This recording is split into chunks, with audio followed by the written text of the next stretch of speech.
can see you're going to be first, Rob. Where you go? Come on, Rob. Well, I can just see it ticking over. So come on. All right. Well, I suppose we should get to the Jeff Garlett situation. Out of that, it seems to be the big issue with what was he doing out so late? Yes. Well, see, I like to think that I treat all my players as adults. So therefore, if you treat them as adults, you'd like them to act like adults. But I'm also very aware in my gap year, a couple of years ago when I worked for 3OW and 7, I used to walk to Etihad to do a game on Friday night and become very aware that the main actors for I Am Legend all come from Melbourne. Because I'm very, very sane on the way down and on the way back. And this is a game that finishes at 11 o'clock. I realised that they had changed totally. So why put yourself in that position? And that's something we preach to our players. There's no good time after 1 o'clock. And I don't even know, I don't stay up to after 1 o'clock. But that's it. We don't say don't go around until 5 o'clock, but we say be sensible.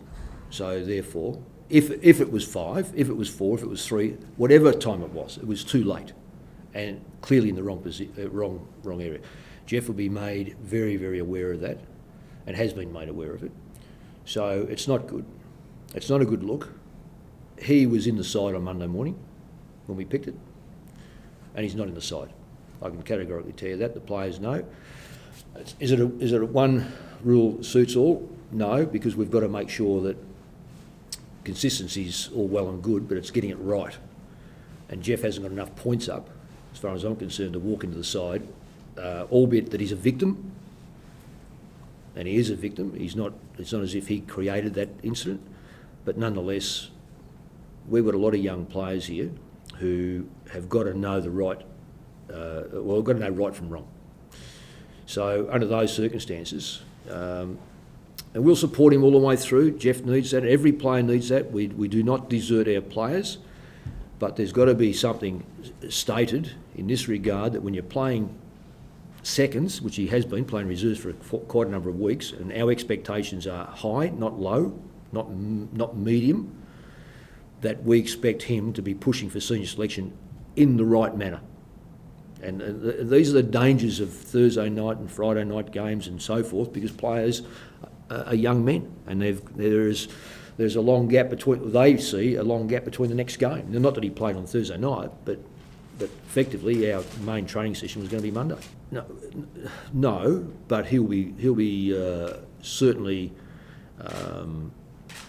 told of the consequences of not being available for selection. We are. You know as well as I do not moan about injuries because it's simply part of the game. But we have got a lot of players unavailable. And we've lost Lockie through a last 10 seconds of the game, 15 seconds of the game, as a forward.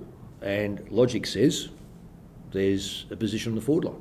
So you'd expect players who are playing in the reserves, who are keen to get back in the senior side, to step up and do everything they possibly can. Not that he has to worry or know about the injury, it's just expected. Even if we didn't have an injury, it's expected for every player to be ready to play. We understand that they are young men. If we're to, and I don't want to paint too much of a down picture because I think our football club's going forward, but my alcohol ruling is quite broad. It simply says, enough's enough. Don't be silly, act like an adult, and we'll treat you like an adult. Because I don't want to stop players. We've got a lot of players from all over Australia. Their parents come in to watch a game of football. They go out on a Thursday night or something. It might be early in the week. They sit there with them. They might have a glass of wine. Who's going to criticise that? I'm not going to criticise that. They've got to live their life. But there comes a time when players have got to take responsibility. At our football club, we want the best. We want to treat them like adults, and we want players to understand their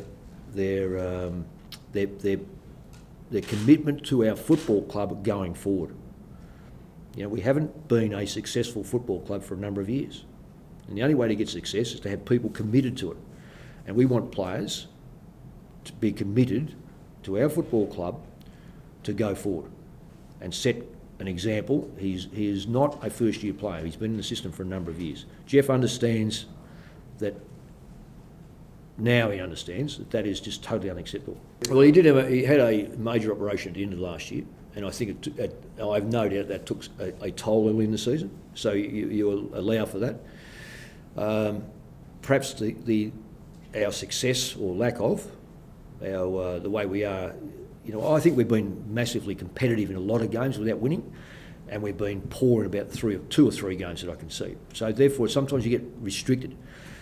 The other thing is, if you're not winning a lot of games, you nail the most appropriate player that's going to have a bearing on the result. Now, Jeff did kick 40-plus goals last year, so he's going to come under a lot more attention. Is he used to that attention? Because we've played Chris Yarran all over the place. We've played Mark Murphy basically as a mid, so it's left it up to blokes like Garlett to kick the majority of the goals that come from a small forward. He hasn't coped with that, and he's got to learn to cope with that. It's as simple as that. He hasn't gone out of his way to be a bad player, and he hasn't gone out of his way to not kick goals. But nonetheless, right now he doesn't fit in our best side because his performances haven't equaled anywhere near what we expect of a player to come into the football side. You've got to be careful about that, because that's our reserve side has, the downside to that is when you lose a lot of players. Look, there's 3 players not at the club that we haven't got, so we automatically, your list comes down. You get injuries on top of that. The number of players that go back to our reserve sides is basically the kids, right, and then topped up. So there's not a lot of good, clean football going into a forward line for players like him to be a standout. But you've got to make your own play. And it's not going to be a measure of goals. It'll be a measure of how you contributed to that side playing its best football. No. So it was just a decision you thought in the team on Monday comes to light, and that The tail does not wag the dog in my football club. It's my decision. I make the call on who plays and who doesn't play. We're going to go forward. We cannot have players who don't dedicate themselves to playing. This football club's going forward, not backwards. We don't want a flat line. We want to go forward.